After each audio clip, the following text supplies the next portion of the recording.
হাজার হাজার মানুষের ভালোবাসার চেয়ে একজন সত্যিকারের পাশে থাকা মানুষ অনেক বেশি মূল্যবান। মন পরিষ্কার রাখো, কারণ জীবনের আসল হিসেব হয় কর্মের উপার্জনে। ভুল পথে দৌড়ানোর চেয়ে সঠিক পথে ধীরে ধীরে হাঁটা অনেক ভালো। সবাইকে খুশি করার চেষ্টা, অতিরিক্ত প্রত্যাশা আর অতীত নিয়ে পড়ে থাকা, এই তিনটি অভ্যাস আজই ছেড়ে দাও। যত বেশি স্পেশাল হওয়ার চেষ্টা করবে, তত বেশি আঘাত পাওয়ার সম্ভাবনা বাড়বে। সময় খারাপ হলে পরিশ্রম করো, সময় ভালো হলে মানুষের পাশে দাঁড়াও।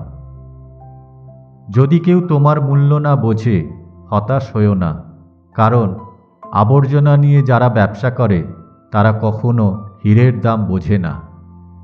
সৎ উপার্জন মানুষকে বাঁচায়, অসৎ উপার্জন মানুষকে গ্রাস করে।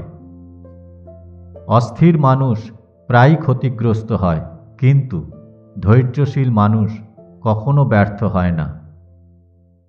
কেউ যখন তার কষ্টের কথা বলে, তাকে উপদেশ না দিয়ে ধৈর্য আর মনোযোগ দিয়ে তার কথা শোনো।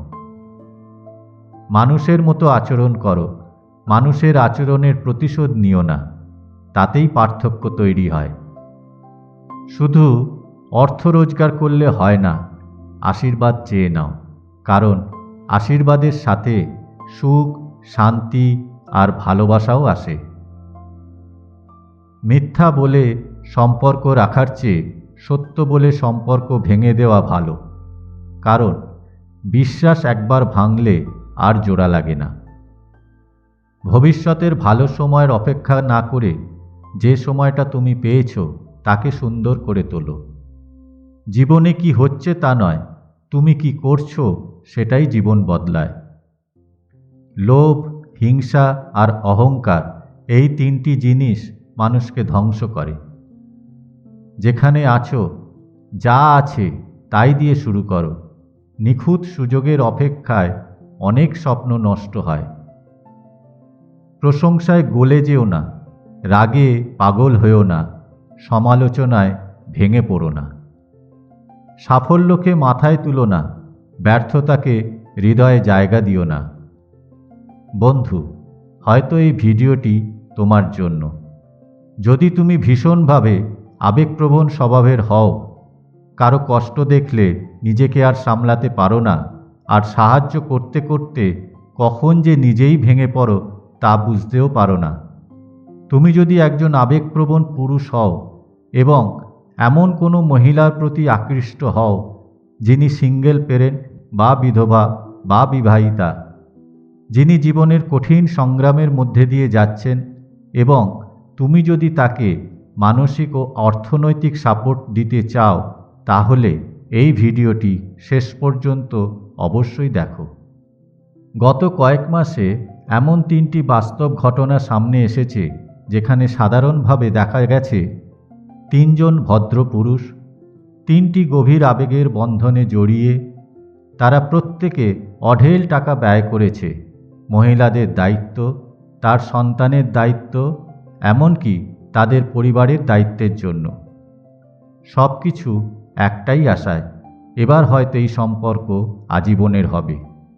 কিন্তু কিছু সময়ের পর ব্লক, না ফোন, না মেসেজ, না কোনো উত্তর। কেন? কারণ বেশ কিছু মহিলা খুব ভালো করেই জানেন সামনের মানুষটি তাদের কোনো ক্ষতি করবে না। সে কাঁদবে, মানসিকভাবে ভেঙে পড়বে, কিন্তু প্রতিশোধ নেবে না। এখানে সবচেয়ে জরুরি যে বিষয়টি বুঝতে হবে, পয়সা খরচা করলেই কোনো সম্পর্কের গ্যারেন্টি পাওয়া যায় না। আজকের দিনে যখন বিয়ের মতো পবিত্র সম্পর্কও ভেঙে যাচ্ছে, যেখানে 7 পাকে বাঁধার পরেও মানুষ একে অপরের বিরুদ্ধে অভিযোগ এনে চলে যাচ্ছে, সেখানে শুধুমাত্র মোহের ওপর দাঁড়িয়ে থাকা সম্পর্ক থেকে জীবনসঙ্গী আশা করা নিজের সঙ্গে প্রতারণা করার সমান। তুমি যদি সত্যি সাহায্য করতে চাও, তাহলে এই ভাব নিয়ে করো যে আমি সক্ষম, আমি দিতে পারি। কিন্তু এই প্রত্যাশা নিয়ে নয় যে এর বদলে সেই মানুষটি সারা জীবন তোমার সঙ্গে থাকবে। আর যদি ইতিমধ্যে তুমি লুট হয়ে যাও, যদি মনে হয় তোমাকে ব্যবহার করা হয়েছে, তাহলে এখানে একটা বিষয় বুঝে নাও। আধ্যাত্মিকতা আমাদের শেখায় কিছুই অকারণে ঘটে না। প্রত্যেক মানুষ আমাদের জীবনে আসে একটি সোল কন্ট্রাক্ট নিয়ে। আধ্যাত্মিকতা অনুসারে দু ধরনের মানুষ আমাদের জীবনে আসে, সোলমেট এবং কার্মিক কানেকশন। সোলমেট তারা যারা আমাদের এগিয়ে নিয়ে যায়, মা, বাবা, ভাই, বোন, বন্ধু, যে কেউ। সবসময় যে তা প্রেমের সম্পর্ক হবে এমন নয়। আর কার্মিক মানুষ, তারা আমাদের বিশ্বাস ভাঙে, ক্ষতি করে, আর একদিন সব কিছু নিয়ে চলে যায়। ফলে এখান থেকে আমরা জীবনের একটি গুরুত্বপূর্ণ পাঠ শিখতে পারি। সবচেয়ে বড় পাঠ কি? আমরা একা এসেছি আর একাই যাব। যে চলে গেছে তাকে অভিশাপ দিও না, তাকে তার কর্মের ওপর ছেড়ে দাও। হতে পারে সেই হারানো টাকা তোমার কোনো বড় বিপদ থেকে রক্ষা করেছে। তবে তোমার কাছে যদি কোনো প্রমাণ থাকে প্রতারিত হওয়ার, তাহলে অবশ্যই পুলিশ প্রশাসনের দ্বারস্থ হতে হবে। সাথে সাথে মনকে শক্ত করো। সেলফ লাভ অর্থাৎ নিজেকে ভালোবাসতে শুরু করো। ভক্তি ও সেবার পথে যুক্ত হও। কারণ মানুষ যখন ভেতর থেকে পরিপূর্ণ হয়, তখন কেউ তাকে শূন্য করে দিতে পারে না। মনে রেখো, একটি বিশ্বস্ত সম্পর্ক কখনো টাকা চায় না, সে চায় সময়, সঙ্গ, সমর্পণ আর সম্মান।